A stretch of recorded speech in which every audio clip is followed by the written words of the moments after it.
CH Muhammad Koya പ്രതിഭാ ക്വിസിന്റെ കോട്ടയം ജില്ലാതല മത്സരമാണ് വേദി. ഞങ്ങൾക്കിവിടെ CHന്റെ സ്കൂൾ ലെവലും സബ് ജില്ലാ ലെവലും ഓൺലൈനായിട്ടായിരുന്നു മത്സരം. ഇതാണ് ഈ ജില്ലാ മത്സരമാണ് ആദ്യത്തെ ഓഫ്ലൈൻ മത്സരം. ചെറിയൊരു ഉദ്ഘാടന സെഷന് ശേഷം കുട്ടികളെല്ലാവരെയും അവരുടെ വിഭാഗങ്ങൾക്കനുസരിച്ച് LP, UP, high school, higher secondary തിരിച്ച് അവരവരുടെ ക്ലാസ് റൂമുകളിലേക്ക് കൊണ്ടുപോകുന്നു.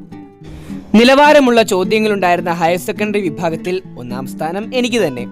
പാത്തുവിന്റെ ഈ ആഹ്ലാദം പൊരുതി നേടിയ LPയിലെ 2ാം സ്ഥാനത്തിൻ്റെതാണ്. നിഷാന് ടൈ ബ്രേക്കറിന് ശേഷമാണ് UPയിൽ 1ാം സ്ഥാനം കിട്ടിയത്. അത് കഴിഞ്ഞ് ക്വിസിന്റെ ടെൻഷനൊക്കെ മാറ്റിവെച്ചുകൊണ്ട് കൂട്ടുകാർക്കൊപ്പം സെൽഫി എടുത്തും സംസാരിച്ചുമൊക്കെ കുറച്ച് നിമിഷങ്ങൾ.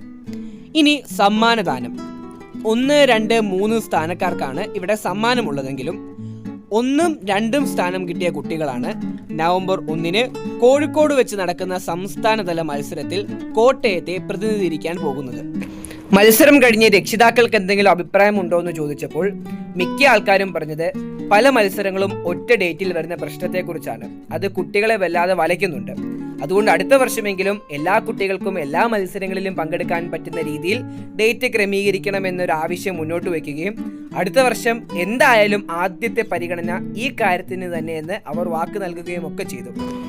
അങ്ങനെ എല്ലാവർക്കും സമ്മാനമൊക്കെ കിട്ടി ഗ്രൂപ്പ് ഫോട്ടോയ്ക്ക് വേണ്ടി തയ്യാറായി നിൽക്കുന്നു. ഇതിനുശേഷം ഞങ്ങൾ നേരെ പോയത് വീട്ടിലേക്കല്ല, മത്സരത്തിന്റെ ക്ഷീണമൊക്കെ മാറ്റാനായി കോട്ടയത്തെ ലുലു മാളിലേക്ക്. അവിടെ ചെന്ന് ഒന്നും നോക്കാതെ മത്സരങ്ങളുടെ എല്ലാ സങ്കീർണതകളും എല്ലാം മാറ്റിവെച്ച് പുട്ടും ചിക്കനും ഫ്രൈഡ് റൈസും ഒക്കെയായി ഞങ്ങളുടെ ശക്തി വീണ്ടെടുത്തുകൊണ്ടിരിക്കുന്നു. അപ്പോൾ പുതിയ വീഡിയോയിൽ കാണാം.